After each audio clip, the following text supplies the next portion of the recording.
दिल्ली का असली बॉस कौन, किसके पास है कितने अधिकार, उपराज्यपाल या केजरीवाल? इस तरीके के कई तरह के सवाल पिछले कई सालों से लगातार चल रहे हैं। मामले सुप्रीम कोर्ट तक भी पहुंचे हैं और अब एक बार फिर से सुप्रीम कोर्ट में मामला पहुंचा और सुप्रीम कोर्ट ने सुनाया है एक बड़ा फैसला। क्या है सुप्रीम कोर्ट का यह फैसला और क्या था मामला, चलिए आपको विस्तार से समझाते हैं। असल में सुप्रीम कोर्ट में एक याचिका दायर की गई और कहा यह गया कि दिल्ली की वैसे तो चुनी हुई सरकार है, लेकिन उसके पास अपने अधिकारियों की ट्रांसफर और पोस्टिंग के अधिकार तक नहीं है। और क्योंकि दिल्ली सरकार अधिकारियों की ट्रांसफर पोस्टिंग तक नहीं कर सकती, इस वजह से अधिकारी उसकी बात नहीं सुनते, काम करना मुश्किल हो रहा है। तो ऐसे में चुनी हुई सरकार का मतलब क्या है, जबकि संविधान में साफ तौर पर कहा गया है कि जब दिल्ली की अपनी विधानसभा है, विधानसभा के अपने अधिकार हैं, उसकी सरकार है, तो फिर उसके पास अधिकार होने चाहिए। और रही बात तीन मुद्दों की छोड़ करके, यानी कि लैंड, उसके अलावा लॉ एंड ऑर्डर और तीसरा पुलिस, ये तीन मुद्दे हैं जिसका अधिकार केंद्र के पास है और बाकी तमाम विषयों का अधिकार दिल्ली सरकार के पास, दिल्ली की उस चुनी हुई सरकार के पास में। तो अगर दिल्ली सरकार उन तीन मुद्दों को छोड़ करके बाकी से जुड़े हुए मुद्दों पर भी अधिकारियों की ट्रांसफर पोस्टिंग नहीं कर पाएगी तो काम कैसे करेगी? इसी मामले को लेकर के दिल्ली सरकार पहुंची सुप्रीम कोर्ट में।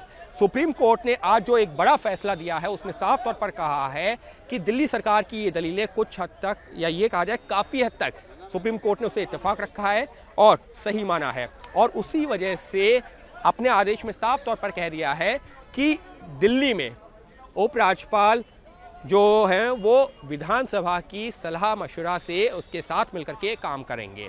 रही बात ट्रांसफर और पोस्टिंग की, अधिकारियों के ट्रांसफर और पोस्टिंग की, तो अब लैंड, पुलिस और लॉ एंड ऑर्डर को छोड़ करके ये जो तीन विषय हैं, इन पर तो ट्रांसफर पोस्टिंग केंद्र सरकार करेगी, लेकिन बाकी जो तमाम विभाग हैं उनसे जुड़े हुए अधिकारियों की ट्रांसफर पोस्टिंग अब केंद्र सरकार नहीं बल्कि दिल्ली सरकार करेगी।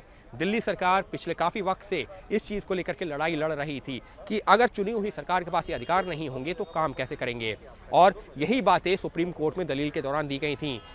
जो संविधान क्षेत्र 239 ए है, जिसके तहत जो है दिल्ली का पूरा गठन किया है, उसको विधानसभा को अधिकार मिले हुए हैं, उसका जिक्र करते हुए यही बताया गया था कि दिल्ली पूरी तरह से केंद्र शासित प्रदेश नहीं है।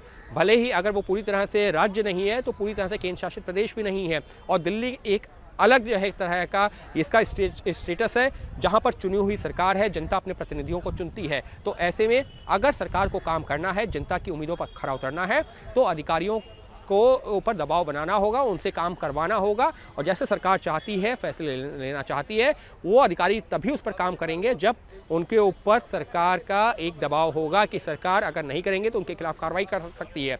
और अभी तक ये अधिकार दिल्ली सरकार के पास में नहीं था। इसी तरीके से दिल्ली को लेकर के पिछले जो है, अगर हम जब से केजरीवाल की सरकार आई है उसके बाद से लगातार ये वाद विवाद चलता रहा है। अक्सर ये सवाल उठता रहा है कि दिल्ली का असली बॉस कौन। तो सुप्रीम कोर्ट के इस फैसले से कम ये ज़रूर साफ हो गया है कि दिल्ली की स्थिति क्या है। दिल्ली में पुलिस, लॉ एंड ऑर्डर और ज़मीन, ये तीन मुद्दे हैं जिस पर केंद्र सरकार का अधिकार है। हालांकि पहले से ही साफ था, लेकिन कुछ मतभेद थे, कुछ ग्रे एरिया थे जिसको लेकर के सवाल था।